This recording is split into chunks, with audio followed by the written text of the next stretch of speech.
What's up, guys? Justin here from Team Type 1, and today we're going to do another traveling video where I'm driving, and we're going to talk about traveling while eating low carb, specifically how to always find a way to eat low carb no matter where you go, no matter where you eat.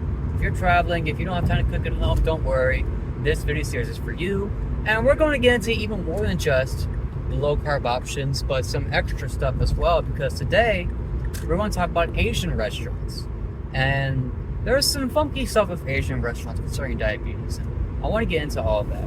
And by Asian, of course, I mean basically anything from, Chinese to Japanese, stuff like this, right?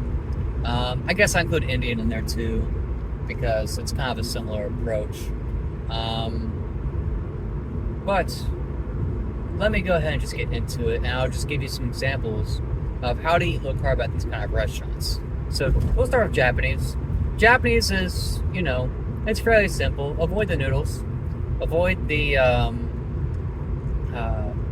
rice, obviously.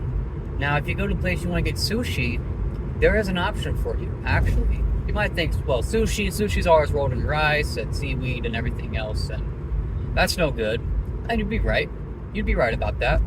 But, big but, most sushi places, if they're worth their salt, they'll have options that aren't just normal sushi, but they'll call it nigiri, or you can also get sashimi. So nigiri is basically a slice of fish with rice on it, so you don't want that.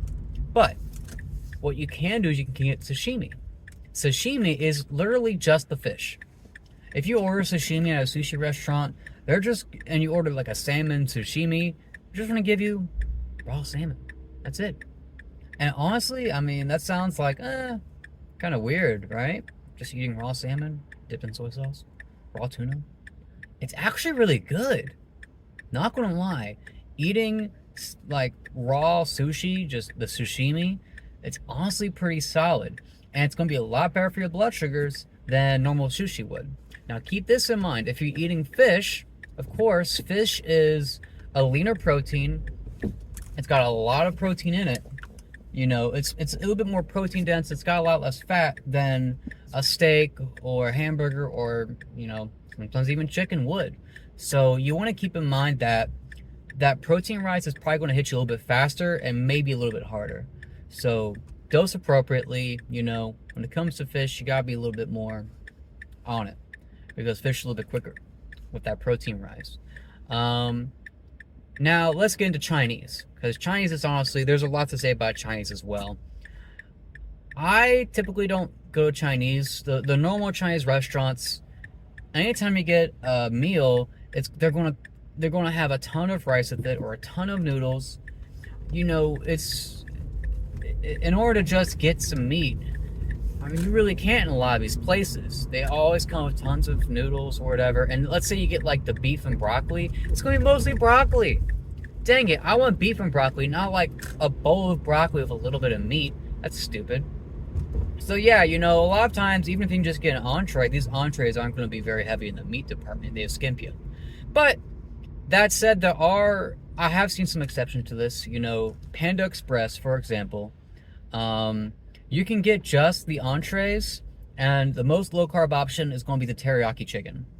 I mean, ironically enough, the teriyaki chicken, because the teriyaki chicken is literally just the chicken, and it's got a little bit of sugar in it, but you can wipe some. It doesn't actually have the sauce, I believe. I believe it's just like maybe they cook it in some of the sauce, but I mean, you look at the carb count, it's not that much compared to any of the entrees that aren't quite as sweet, and it's not breaded. It's just chicken. You can go to Panda Express and get like a big thing of chicken, and it's going to be too much food. You're not even going to know what to do with all this food. So that's a good option for you as far as Chinese goes, and a plentiful option, Panda Express. But there's other places I've been to too where you can just get a beef entree, and you just get a thing of beef or a thing of chicken, and there you go. And it's not deep fried, because oftentimes they'll give you like the orange chicken or something like that. But be wary that if you don't know if something's deep fried or not, as far as chicken goes, assume it is, because most of the times it will be. You have to be dang sure before you get Chinese, before you get some entree, that's not deep fried and breaded, because a lot of times it will be. So be dang sure. Orange chicken, all that stuff. Not only is the sauce super sweet, but of course it's also deep fried. So you want to really avoid that stuff for sure. And on that topic, there is something interesting that Dr. Bernstein actually talks about in his book, Diabetes Solution, called the Chinese restaurant effect. Be wary of this.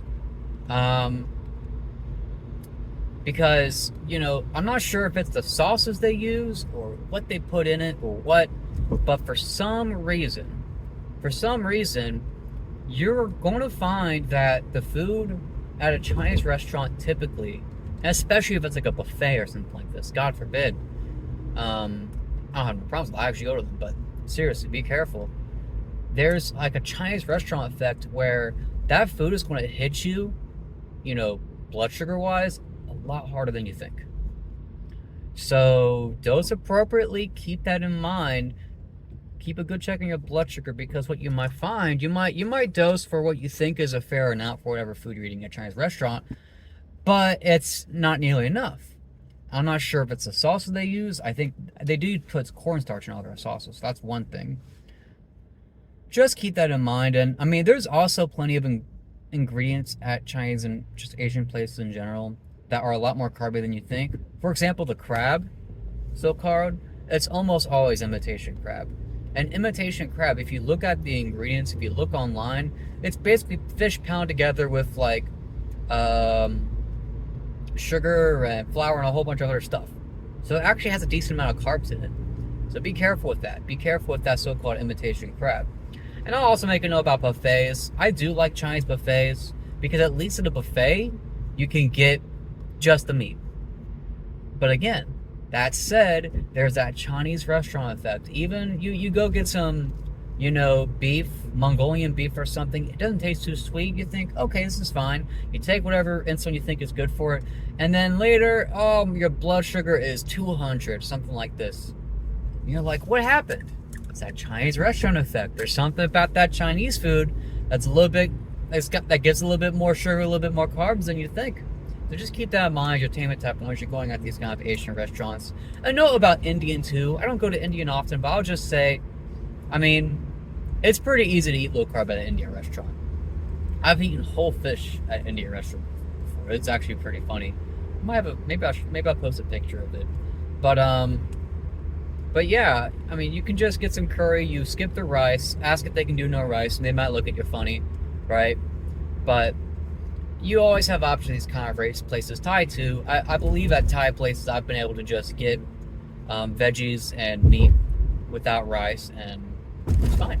I'm able to make that work. So just keep that in mind. Taming type 1. These Asian places can be very tricky because of the different ingredients that you don't really know about. It's a little bit more foreign. You're not really used to how they go about things. So you might find that you have to dose quite a bit more for the same thing that you think, at least you think it's the same thing, than you would otherwise. So keep that in mind. You're taming type 1. The Asian places, not my favorite, but it's good to know about them. I honestly do recommend. I have tried the Panda Express teriyaki before. Honestly, one time I got too much of it, made me sick. So I'm not like I'm not going to give it a gold star or anything.